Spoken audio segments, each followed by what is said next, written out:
Hello everyone, welcome to Literophile. Let's take a quick look at 10 MCQs from English literature. The first question being, "Oh, you are sick of self-love." Who is referred to in these words in Twelfth Night? So this line is taken from Shakespeare's Twelfth Night, and who is referred to in these words? Option A, Orsino. Option B, Sir Andrew. Option C, Sir Toby, and option D, Malvolio. And the answer is option D, Malvolio. Malvolio is referred to, and it is said by Olivia.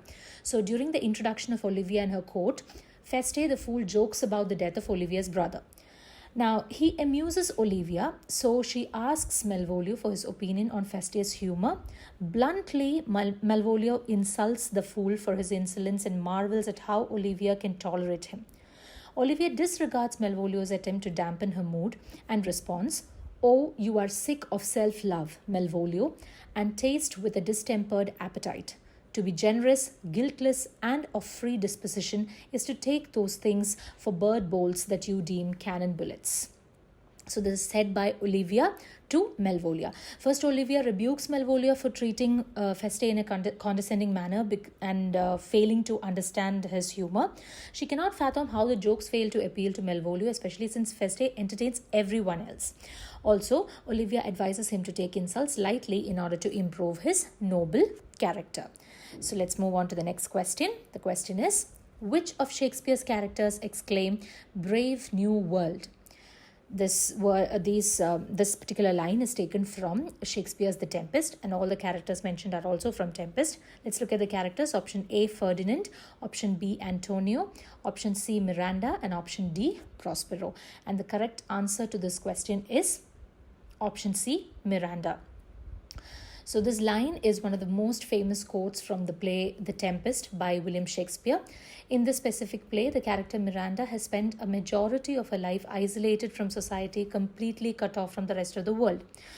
The only humans that she has ever seen are her father Prospero and their monster slave Caliban. So once she gets introduced to an abundance of people for the first time, she says this line in order to emphasize her genuine excitement for meeting more of humanity. And this is how the entire text goes.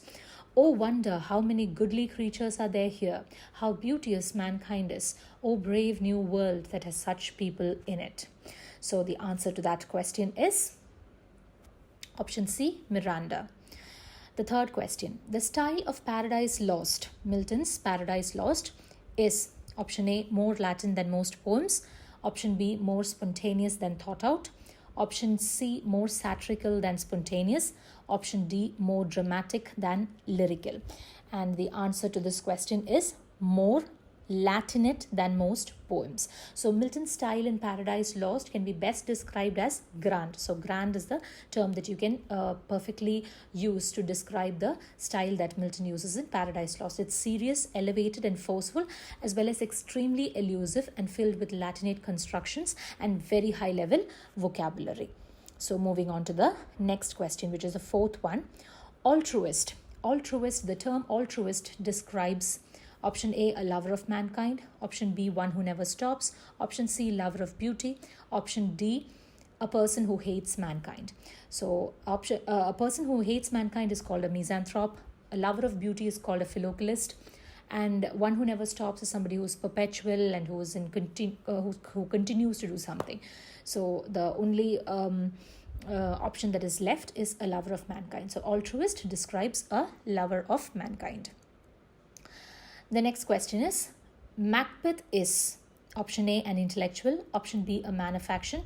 Option C, a passionate lover. Option D, an overambitious man.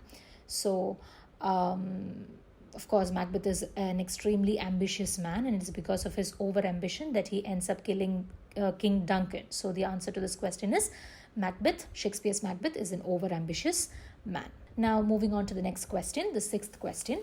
In Pride and Prejudice, we initially dislike but later tend to like which of these following characters? Option A, Mr. Bennet. Option B, Wickham. Option C, Bingley. And option D, Darcy. And Pride and Prejudice is a very famous novel written by Jane Austen. And the answer to this question is option D, Darcy. So just like the heroine of the story of the novel Pride and Prejudice, Elizabeth Bennet. The heroine is named Elizabeth Bennet, and just like her, we the audience also tend to dislike Mr. Darcy first, but later on we tend to like him. He just captures us with his charisma. Okay, moving on to the 7th question.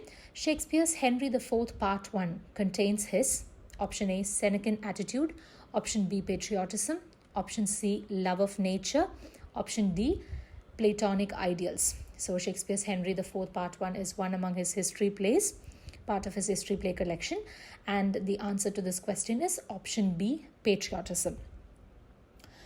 Moving on to the next question, which is the 8th question. Who called Chaucer the father of English literature? There are 4 options. Option A, Samuel Johnson, option B, Dryden, option C, Matthew Arnold, and option D, T.S. Eliot. And the answer to this question is option B, Dryden. John Dryden is the one who refers to Chaucer as the father of English literature. 9th question. Who in Hamlet suggests that one should neither be a lender nor a borrower? The options are option A, Gertrude, option B, Polonius, option C, Horatio, and option D, Hamlet. So who in Hamlet suggests that one should neither be a lender nor a borrower? So this is taken from which work? It is taken from Shakespeare's play Hamlet. So neither a borrower nor a lender be is a line that comes from Act 1, Scene 3 of Shakespearean play Hamlet. It is spoken in a speech by Polonius, King Claudius's chief minister. His son Laertes is leaving for university in Paris. Laertes and his sister Ophelia are waiting for him at the harbour. So he arrives there to see him off and delivers a speech in which he gives his son his blessing and also offers him advice about how to conduct himself for success. Moving on to the 10th question. Paradise Lost. Yes, we're coming back to John Milton's Paradise Lost again. Paradise Lost shows an influence of dash. Option A, paganism. Option B, pre-Christian theology. Option C, Christianity and the Renaissance. And option D, Greek nihilism.